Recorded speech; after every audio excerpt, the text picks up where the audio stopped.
Fascist Hasina যে অন্যায় করেছে প্রত্যেকের কিন্তু বিচার উনি দাবি করেছেন এবং বিচার করতে হবে। এখন যে মবক্রেসি, এই মবক্রেসির মাধ্যমে বাংলাদেশকে অশান্ত করে নির্বাচনকে আমি মনে করি বাধাগ্রস্ত করার একটি প্রক্রিয়া কোন কোন মহল থেকে উস্কে দেওয়া হচ্ছে। আমরা রাজনৈতিকভাবে দাবি জানাচ্ছি যে দ্রুত এই রায় কার্যকর করার জন্য শৃঙ্খলা বজায় রাখার স্বার্থে আমরা শাস্তিমূলক ব্যবস্থা নিয়েছি। ইতিমধ্যে আপনারা জানেন যে বিএনপি থেকে প্রত্যাহার করা হচ্ছে, আমরা পুনর্বিবেচনা করব হয়তো, কিন্তু আমি আপনাদেরকে একটি অনুরোধ করছি যে দেখেন, বিএনপি ভারপ্রাপ্ত চেয়ারম্যান জনাব তারেক রহমান যেটা বারবার বলছেন যে জনগণকে আস্থায় রেখে, জনগণের পাশে থেকে, ভয় দেখিয়ে নয়, উদারতা দিয়ে কিন্তু আমাদেরকে রাজনীতি করতে হবে। নির্বাচনে আমাদেরকে কি করতে হবে? মানুষের দ্বারে দ্বারে যেতে হবে। আমাদের এই জন্য যুবদলকে কি করতে হবে? ধানের শীষের প্রার্থী কিন্তু আমরা লিখেছি, ধানের শীষের প্রার্থী যাকে দেওয়া করা হয়েছে তার পক্ষে আমাদেরকে নির্বাচনী কাজ করতে হবে। এই নির্বাচনী কাজ করার বিভিন্ন উপায় এবং পদ্ধতি আছে, যারা এই সমস্ত কাজগুলো নিয়ে আমরা আরো গভীরভাবে পর্যবেক্ষণ করছি। আপনারা কিভাবে, আপনাদেরকে বুঝতে হবে 1991 সালের নির্বাচনে বিএনপি সংখ্যাগরিষ্ঠতা পেয়ে সরকার গঠন করেছিল।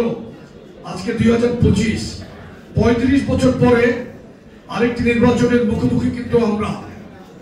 এই নির্বাচনকে ইতিমধ্যে কিন্তু পৃথিবীর মানুষের মন মানসিকতা, সারা পৃথিবীর মানুষের মন মানসিকতা কিন্তু পরিবর্তন হয়েছে।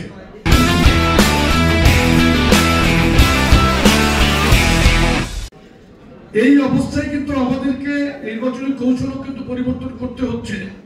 বিবিসিতে জনাব তারেক রহমান যেই ভার্চুয়াল ইন্টারভিউ দিলেন, এই ইন্টারভিউর মাধ্যমে কিন্তু বাংলাদেশের যে যুব সমাজ বলেন, যাদেরকে জেএনজি বলা হয় বা যারা তরুণ, তারা কিন্তু ইতিমধ্যেই বুঝতে পারছেন যে তারেক রহমান সাহেব সঠিক কথা বলেছিলেন দ্রুত নির্বাচন চেয়ে।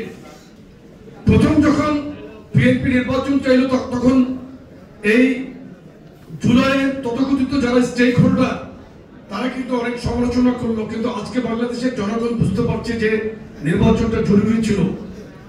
যেখানে নেপালে একটি অভ্যুত্থানের পরে 6 মাসের টাইম ফ্রেম দিয়েছে নির্বাচন করার জন্য, আমাদের দেশে কিন্তু দ্রুত একটি নির্বাচন করা উচিত ছিল। আজকে দুর্বল ইন্টারিম গভর্নমেন্ট, এই গভর্নমেন্টের দুর্বলতার সুযোগে আজকে বাংলাদেশে নতুন একটি কালচার তৈরি হয়েছে। সেটা কি?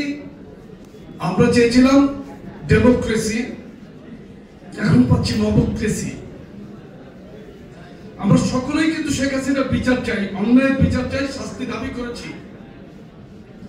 আমাদের ভারপ্রাপ্ত চেয়ারম্যান জনাব তারেক রহমানও কিন্তু বিবিসির ইন্টারভিউতে বলেছেন যে পানিশমেন্ট, যে অন্যায় করেছে তাদের সেই অন্যায়কে আমলে নিয়ে কিন্তু তাদের শাস্তি নিশ্চিত করতে হবে। এবং আওয়ামী লীগের যে সমস্ত নেতা, আওয়ামী লীগের সভানেত্রী ফ্যাসিস্ট হাসিনা যে অন্যায় করেছে প্রত্যেকের কিন্তু বিচার উনি দাবি করেছেন এবং বিচার করতে হবে, এটা সুস্পষ্টভাবে বলেছেন।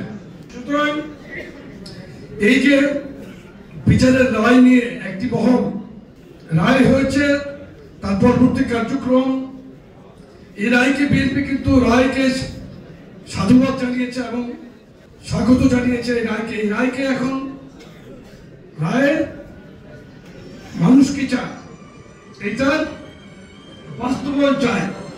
এই জন্য তো মারামারি করার দরকার নেই।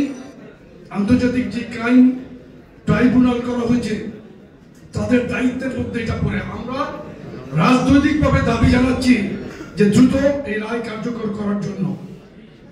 এখন যে মবক্রেসি, এই মবক্রেসির মাধ্যমে বাংলাদেশকে অশান্ত করে নির্বাচনকে আমি মনে করি বাধাগ্রস্ত করার একটি প্রক্রিয়া কোন কোন মহল থেকে উস্কে দেওয়া হচ্ছে। আমরা এটার তীব্র নিন্দা জানাই। এই কারণে নিন্দা জানাই যে এই ধরনের অস্থিতিশীলতা করে পুলিশ বাহিনীকে ব্যস্ত রেখে বিভিন্ন ক্রিমিনালরা ক্রাইম করার যে সুযোগ পাচ্ছে, এটাকেও কিন্তু খুব সূক্ষ্মভাবে পর্যালোচনা করতে হবে।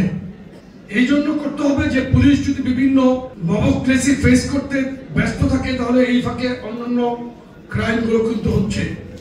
এই ক্রাইম থেকে বাংলাদেশকে বাঁচাতে হলে দ্রুত একটি নির্বাচন দরকার, এবং আমি আশা করি 25 ফেব্রুয়ারিতেই 2026 ফেব্রুয়ারিতে নির্বাচন হবে।